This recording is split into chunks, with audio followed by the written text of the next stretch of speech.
Hello, Nigel here with you, Nigel's Modelling Bench. Welcome back. Here we have a little gift that was handed to me by a gentleman called Peter from Emodels when I was at Telford last weekend.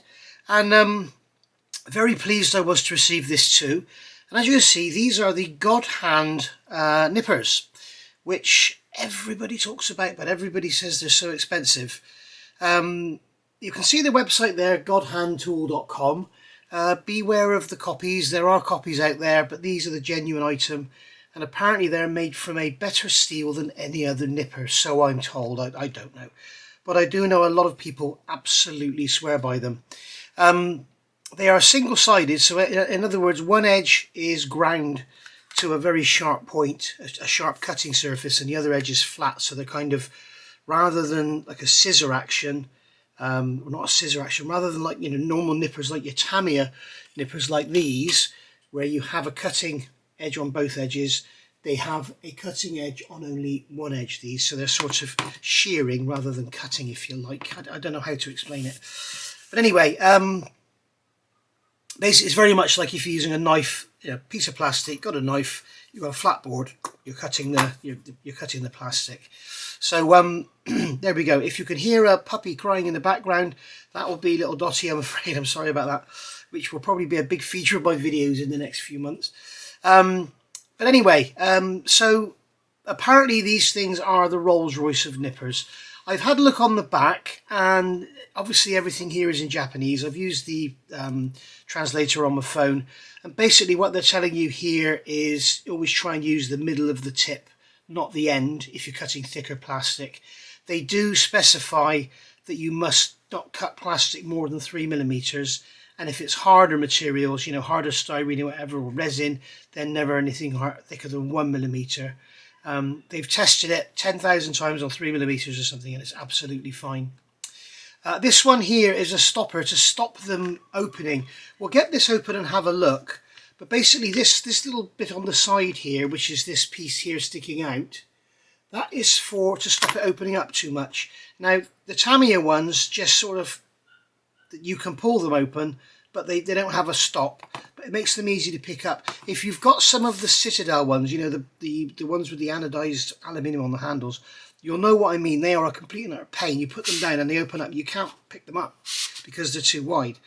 So these have a stop to stop that happening, and they say it's to stop the spring falling out, whereas the Tamiya ones, they do open, but the spring doesn't fall out anyway. So, is that required? I don't know.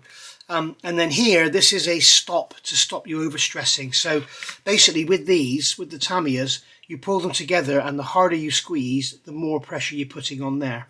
Okay, so there's no adjustment on here whatsoever. Though, if you squeeze these, if you absolutely put these in a vise, you would probably fracture the cutting edges.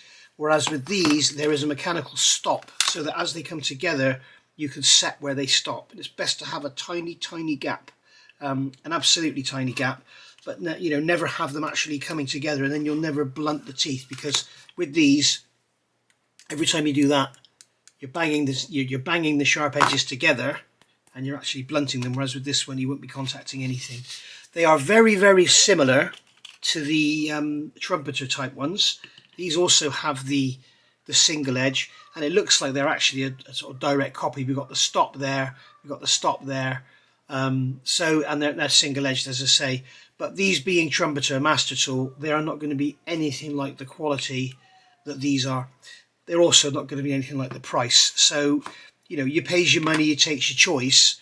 I prefer to go for quality. I have tried, I found some on Amazon once that looked exactly like these, same handles, they had writing on here, everything the same, and I thought they're basically Tamiya ones without the company logo on. I got them and they were absolutely awful. They were really bad. They weren't sharp from day one, so they went straight back. So you get what you pay for. These are my favorites, the Tamiyas, for the price, and for as long as they last. They're you can get them cheaper elsewhere, but generally in the UK they're about £35, I think. But they are really, really good. But now that these have come along, I think I may change my mind, because I always thought these were about £100. They're actually $49.99. So that's really good. I also have some good news for you if you stick around. I'll give you some good news at the end of the video. So we'll open this up. As you can see, I've just cut the seal. I haven't opened these before. There was a staple on the bottom, so I've taken the staple out. But we can basically see, you also get this. This isn't a finger protector. It's not to stop yourself cutting your finger. It's to put your God hands in to protect them while they're in storage. So that's a really nice touch. Now, as you can see, we've got the stop down here. It's like a little screw with a nut, a lock nut. So you can tighten that up, and then what we do is we'll look through a magnifier and we'll check that the blades are physically not touching.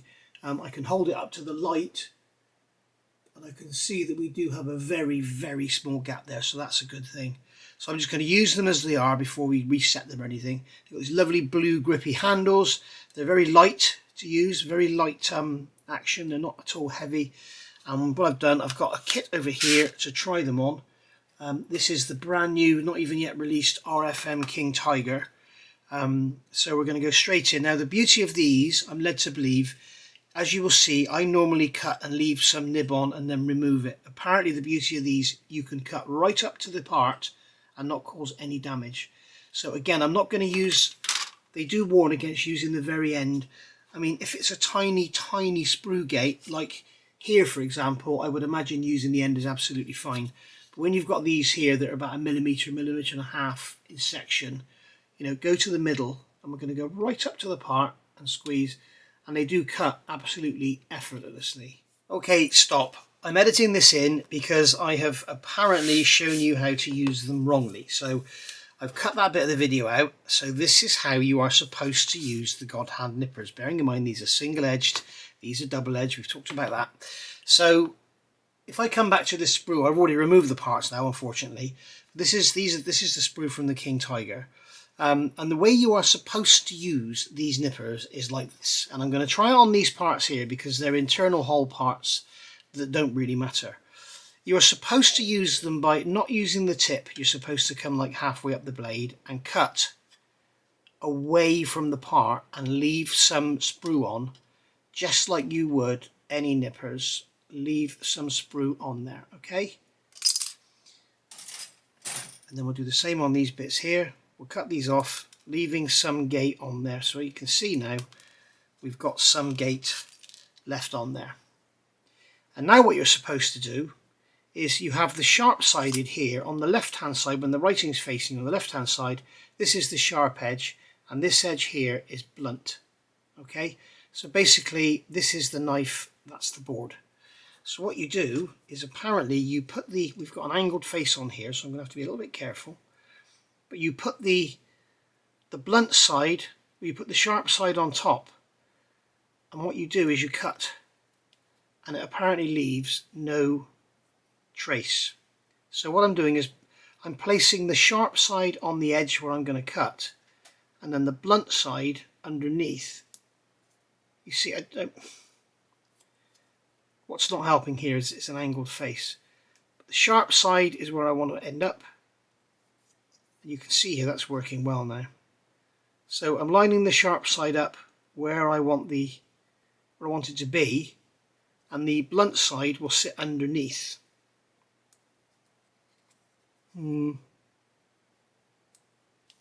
It's not totally nib free, it still needs clean up. You can see we still have, you can see I'm cutting there with the knife, you can see we still have sprue gate left on there. So it's not as they're showing. What they're showing here is that you cut the part off. You see this is the part, this is the runner, this is the actual cutters, and here you can see there's the sharp edge and there's the blunt edge. So you're cutting through there, leaving some on. Then you come along and you cut so that you place that on the face there, like I did, and then you have that top edge coming in, and then when the top edge comes down against the face, it removes it cleanly. But I mean, I guess that would work on a large part. Have I got something else here I can try it on? Let's try it on the top of the turret here. So we'll get the turret out of this bag. Okay, and we can come along here and we can cut like that, leave some on, leave some sprue gate on, And then what we're supposed to do, you see, this can be very difficult because of the part. You see, it's all well and good them saying this is how you do it, but in practicality, I mean, this is a good one here because that sprue gate is actually on that face. So I can get in here. Now I can't, you see, I can't. You can't physically use them there how you're supposed to use them. You can't physically use them here how you're supposed to use them because it's in a curve. You can't physically use them here how you're supposed to because you can't get in there. What they're saying is put the blunt side on the back behind the sprue and shave off. All I can do is that, so the blunt side is lifted away. So there's really no actual sprue gate being left behind benefit to these, which is what they sell them on. And I know people are going to comment and argue and stuff, but I've just proven it's impossible to use them on this part as they describe. So they're no better in that respect than these, other than they do leave a much smaller gate behind. They don't leave a stress mark.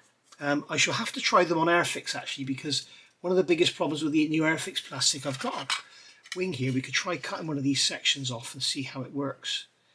I know the Airfix plastic tends to leave a, oh yeah, they are lovely. I would thoroughly recommend these for the Airfix plastic because they do cut it beautifully. I always have problems with the white marks being left behind. If you do the same thing here with the Tamiya cutters, you can hear by the way it cuts.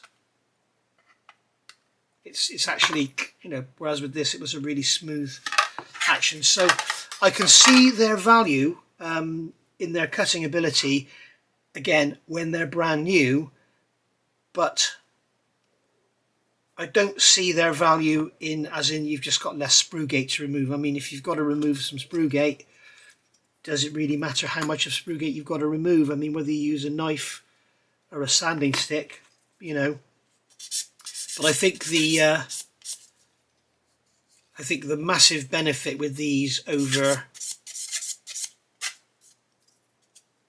anything else is how sharp they are and the lack of stress. We all know that sometimes we cut very fine parts, especially ship modelers. I said ship modelers. You have very, very fine parts that when you cut, you actually break the part because of the shot you put through. Whereas with these, they just cut so lovely. They're going to be really, really good for small, tiny parts. I don't really want to remove any small, tiny parts because I'll lose them. But follow me along with this build. As you know, I've got little Dotty. I'm just going to, I use the words chuck. I mean, I'm just going to assemble this model. I mean, chuck it together because I don't have to use fillers and spraying and sanding and all that. And I can keep running away and looking after Dotty and stuff. So there we go. But yeah, they are very, very nice. But don't be fooled by thinking you're going to buy these and never have to buy any sanding sticks, because if you try that, you're going to have problems with your assembly, because like whatever's going to fit in there is not going to fit, because there is a sprue gate left behind and it's going to have to be removed. And there is no way on this earth that I can get in there and get that off. And I don't want to try too hard because we've got a lovely weld seam on there and I don't want to disturb it. But I mean, the easiest way to do that is just come in with your knife and just gently cut the gate away, and that'll do your job absolutely fine if you're looking at doing something like this. But yeah, they are very, very nice, but they don't take away the need to use sanding sticks. So there we go. Thank you for watching. As I said, these are available from Emodels, £49.99, and hopefully Rob's going to be stocking these soon at Brooks Models, so you could go over there and get yourself some as well. So yeah, very, very nice. As I say, are they worth every penny? Ask me in 6 months' time is the answer to that. Are they good? Yes, they are bloody brilliant. They're really, really nice. But as I say, they will not. What they're showing you there is fine in that situation. But I haven't yet found a part that I can do that on. Because even on these parts here that are straight, you know, you're still, the other thing is you're risking taking a chunk out of the part, because when you line that back edge up, you know, to take the gate away, I don't know, but they're thoroughly recommended for Airfix. The Airfix, the new darker grey plastic, this stuff here, thoroughly recommended for that. Absolutely awesome. I would almost say they're part of the Airfix model toolkit. Honestly, they cut, you saw how they cut that. I will be doing an Airfix kit very shortly in the new grey plastic, so we'll see how they work on that, because you saw the trials and tribulations I had with the Gannet and the Sea King with the stress marks left behind. These don't do it, and that's one of their big things. Okay, see you all soon. Thank you for watching. Bye for now.